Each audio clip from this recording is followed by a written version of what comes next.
राधे राधे दोस्तों, एक और नए ब्लॉग में आप सभी का स्वागत है। हम लोग जा रहे हैं आगरा के ताजमहल में। ताजमहल उत्तर प्रदेश के आगरा में यमुना नदी के किनारे स्थित एक प्रसिद्ध मकबरा है, जिसका निर्माण मुगल बादशाह शाहजहां ने अपनी पत्नी मुमताज महल की याद में करवाया था। 1632 में शुरू हुआ यह निर्माण कार्य 1653 में पूरा हुआ, जिसमें लगभग 22 साल का समय लगा। ताजमहल को मुगल वास्तुकला का उत्कृष्ट उदाहरण माना जाता है और इसे 1983 में यूनेस्को की विश्व धरोहर में शामिल किया गया है। ताजमहल मुगल वास्तुकला का एक अद्भुत उदाहरण है, जिसमें सफेद संगमरमर, लाल पत्थर, पीतल, सोना, नीलम, मोती और अन्य रत्नों का इस्तेमाल किया गया है। ताजमहल को प्रेम, संस्कृति और ऐतिहासिकता का प्रतीक माना जाता है। यह भारत की समृद्ध सांस्कृतिक विरासत का प्रतीक है। ताजमहल के अंदर जाने के लिए 1 किलोमीटर पहले अगर आप गाड़ी से हो तो आपको पार्किंग करनी पड़ती है और फिर आपको निःशुल्क ई रिक्शा वगैरह मिल जाती है। फॉरेनर्स के लिए ये ई रिक्शा वाली सेवा फ्री है। ये अंदर तक, कॉम्प्लेक्स के अंदर तक आगरा के ले जाएगी, ताजमहल तक ये ई रिक्शा। और इंडियंस को 20 रुपीज देना पड़ता है। ताजमहल के पूरा होने के तुरंत बाद ही शाहजहां को अपने पुत्र औरंगजेब द्वारा उद्ध्वस्त कर आगरा के किले में नजरबंद कर दिया गया था। शाहजहां की मृत्यु के बाद उन्हें उनकी पत्नी के बराबर में दफन किया गया था। अंतिम 19वीं सदी होते-होते ताजमहल की हालत काफी जीर्ण-शीर्ण हो चली थी। 1857 के भारतीय स्वतंत्रता संग्राम के दौरान ताजमहल को ब्रिटिश सैनिकों एवं सरकारी अधिकारियों द्वारा काफी विरूपण सहना पड़ा था। उन्होंने बहुमूल्य पत्थर एवं रत्न तथा लैपिस लजूली को खोदकर दीवारों से निकाल लिया था। 19वीं सदी के अंत में ब्रिटिश वाइसरॉय जॉर्ज मैथेलियन कर्जन ने एक बृहद प्रत्यावर्तन परियोजना आरंभ की। यह 1908 में पूर्ण हुई। उसने आंतरिक कक्ष में एक बड़ा दीपक या चिराग स्थापित किया, जो काहिरा में स्थित एक मस्जिद जैसी ही है। गर्मी बहुत ही ज्यादा हो रखी है दोस्तों, नींबू शिकंजी पीते रहें, शरबत वगैरह, डिहाइड्रेटेड रहें। ताजमहल के कॉम्प्लेक्स के अंदर आपको काफी लोकल मार्केट्स देखने को मिल जाते हैं। ताजमहल प्रत्येक वर्ष 20 से 40 लाख दर्शकों को आकर्षित करता है, जिसमें से 2 लाख से अधिक विदेशी होते हैं। अधिकतर पर्यटक यहाँ अक्टूबर, नवंबर एवं फरवरी के महीनों में आते हैं। इस स्मारक के आसपास प्रदूषण फैलाते वाहन प्रतिबंधित है। पर्यटन पार्किंग से या तो पैदल जा सकते हैं या विद्युत चालित बस सेवा द्वारा भी जा सकते हैं। ताजमहल के दक्षिण में स्थित एक छोटी बस्ती को ताजगंज कहते हैं। पहले इसे मुमताजगंज भी कहा जाता था। यह पहले कारवां सराय एवं दैनिक आवश्यकताओं हेतु बसाया गया था।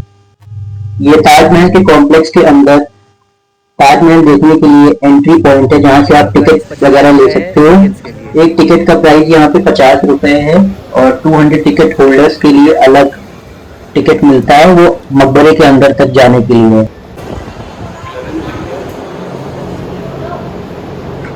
ये एंट्री पॉइंट है, यहाँ से आप ताजमहल के लिए एंटर करते हो अंदर जाने के लिए। थोड़ा सा चेकिंग पॉइंट वगैरह है।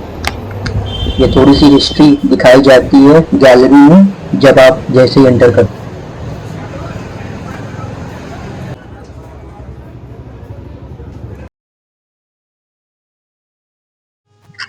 सुरक्षा कार्डों से केवल 5 वस्तुएं: पारदर्शी बोतलों में पानी, छोटे वीडियो कैमरा, स्थित कैमरा, मोबाइल फोन एवं छोटे महिला बटुए ताजमहल में ले जाने की अनुमति है।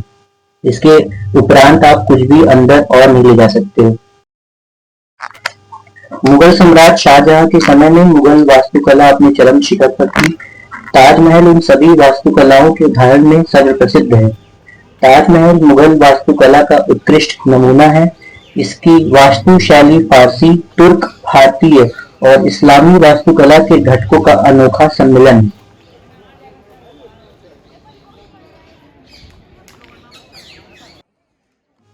ताजमहल के कॉम्प्लेक्स के अंदर ताजमहल में एंट्री करने के पहले आपको 2 गेट दिखेंगे, पश्चिमी और पूर्वी। ये पश्चिमी गेट है। यहाँ से अंदर जाते ही आपको ताजमहल देखने को मिलता है। हल्का दृश्य ग्लिम्स ऑफ ताजमहल आप देख सकते हो और यहाँ पे पूरा मैप वगैरह भी लगा हुआ है पूरे कॉम्प्लेक्स का।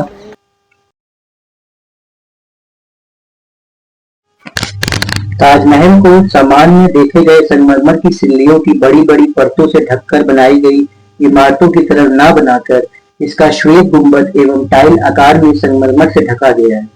केंद्र में बना मकबरा अपनी वास्तु श्रेष्ठता में सौंदर्य के संयोजन का परिचय देता है। ताजमहल का केंद्र बिंदु है एक वर्गाकार नींव आधार पर बना श्वेत संगमरमर का मकबरा।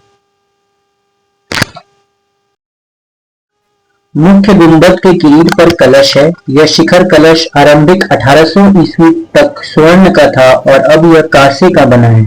यह किरीट कलश फारसी एवं हिंदू वास्तुकला के घटकों का एकीकृत संयोजन है। यह हिंदू मंदिरों के शिखर पर भी पाया जाता है। इस कलश पर चंद्रमा बना है जिसकी नोक स्वर्ग की ओर इशारा करती है।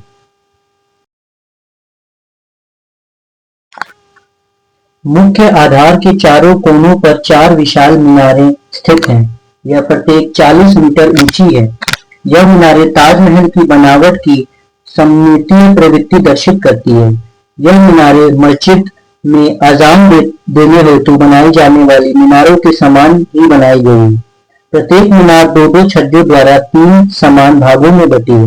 मीनार के ऊपर अंतिम छज्जा है जिस पर मुख्य इमारत के समान ही छतरी बनी है।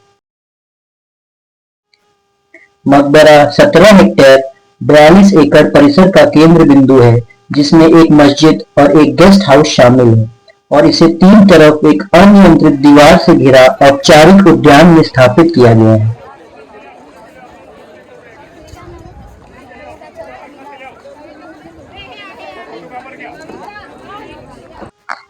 ताजमहल से जुड़े कई रहस्य हैं, जैसे कि ताजमहल के नीचे बने तहखाने में कई कमरे हैं। इन कमरों को साल 1972 में पर्यटकों के लिए बंद कर दिया गया था। ताजमहल के दरवाजों को खोलने के लिए इलाहाबाद हाई कोर्ट में याचिका दायर की गई थी। ताजमहल में एक गुप्त दरवाजा है जिससे शाहजहां का शव अंदर लाया गया था।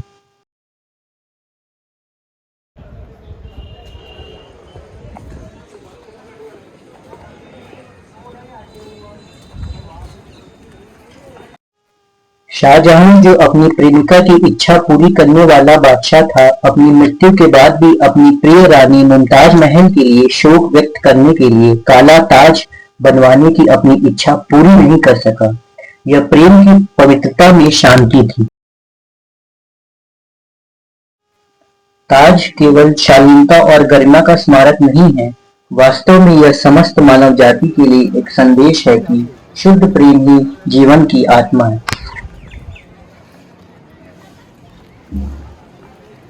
यहाँ के आसपास अगर आपको शॉपिंग करनी है तो मीना बाजार है। यहाँ पर आपको आर्टिफिशियल ताजमहल जो कि अलग अलग प्रकार के रंग बदलते हैं सुबह शाम, केले की साड़ियाँ, तांबे की साड़ियाँ और भी चीजें आप ले सकते हो। पंछी पेठा दोस्तों, असली पंछी पेठा आगरा के स्टेशन पर मिलती है। मन पंछिया गया होगा आप सभी का पंछी पेठा का नाम सुन के। आशा करता हूँ आप सभी को मेरा ताजमहल वाला ब्लॉग पसंद आया होगा दोस्तों।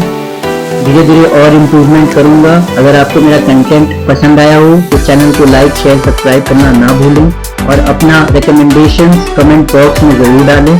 मिलते हैं आप सभी से अगले ब्लॉग में, तब तक अपना खूब ख्याल रखिए। राधे राधे।